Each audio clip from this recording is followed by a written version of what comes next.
Ninahitwa Abraham. Hello, my name is Abraham. Welcome so much into my Swahili class. And today we are having a look on the negative past tense. How to construct a sentence in a past but in a negative way. We will start to have a look on the positive subject prefixes. And then we will have a look on the negative subject prefixes, because today we are learning negative.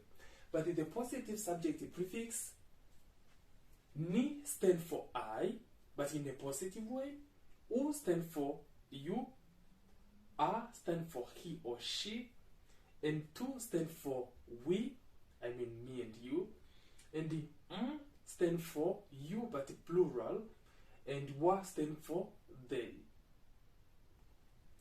So these are the positive subject prefixes. And here, the one which I wrote them in red, they are negative subject prefixes. Because in Swahili, in order to make a negative sentence, you have to use negative subject prefixes. And here are subject prefixes. So si stand for I, hu stand for you, ha stand for he or she, hatu stand for we, me and you once again, ham stand for you but plural, and hawa stand for they. And of course, we need the tense because we are discussing about past. But in a negative way, we don't use li as the past tense. We use ku as negative past tense. Let us have a look on how the verbs works. Next is verbs. In Swahili, we are having two categories of verb. If you haven't watched my previous video, which I explained in deep on how the verbs works in Swahili, please have a look on this video. I hope it will help you so much. So verbs, we're having two categories of verbs. I mean the Bantu origin verbs and Arabic origin verbs. Bantu origin verbs, they are ending with the vowel A, while Arabic origin verbs, they are ending with the vowel I, E, and U. But also, Bantu origin verbs, they are categorized into two. The verbs which are having one syllable and the verbs which are having more than one syllable. The verbs which are having one syllable, they are called monosyllabic verbs. And these ones, always when you make or when you construct a sentence, it is common that you use infinitive of Swahili verb. Infinitive of Swahili verb, it is ku. So these monosyllabic verbs, they always have to be accompanied with infinitive of Swahili verb, which is ku. For example, kula, this is to eat or to take a meal.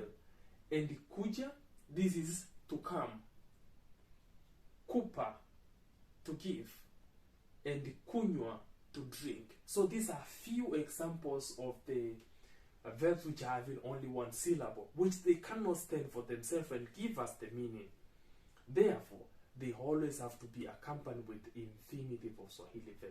And the rest, they are non-monosyllabic verbs. This means that they have more than one syllable. And this one, they don't need infinitive of Swahili verbs so that they can give us the meaning. Let us have a look now on how to construct a sentence. Mifano, this means examples. Si kula chapati jana. So sikula chapati jana, this means that I didn't eat chapati yesterday.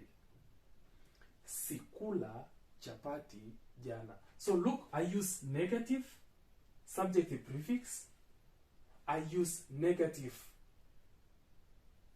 tense, which is ku, and I dropped ku as infinitive of Swahili verbs.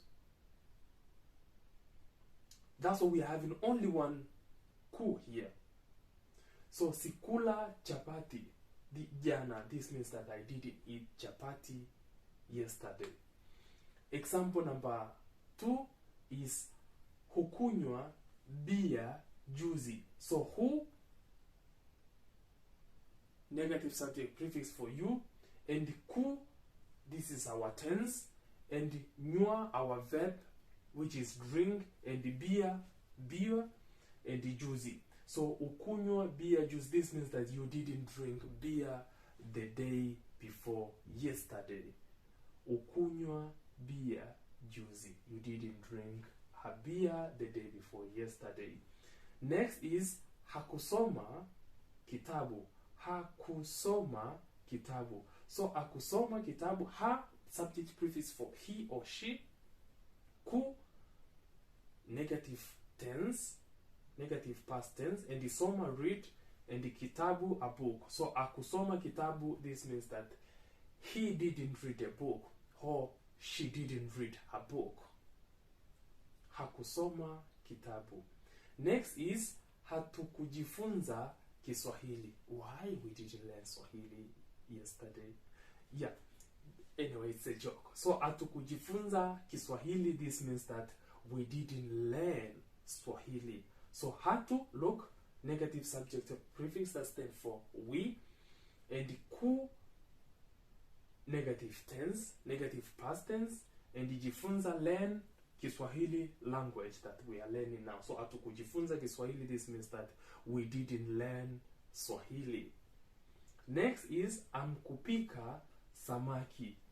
So ham, you, but plural, and the ku, negative tense, and the pika, this is cook, and samaki, this is fish. So you didn't cook fish. You didn't cook fish. Amkupika samaki. Next and last for today is hawakusubiri daladala. So hawa, negative for they, and ku, negative tense, and the subiri, wait, and the daladala, these are the small buses that they operate in Tanzania from one place to another place. For example, from Usariva to Arusha, from Clock Tower to Njiro, or from Arusha town to Majengo, Arusha time to Sakina, and all of these buses. But hawakusubiri daladala, this means that they didn't wait for daladala, they didn't wait for these small buses. This is how the negative past works. If you like it, please make one sentence on the comment, and then I will see if you got it right. Thank you so much. Until next time. Asante sana. Kwaheri.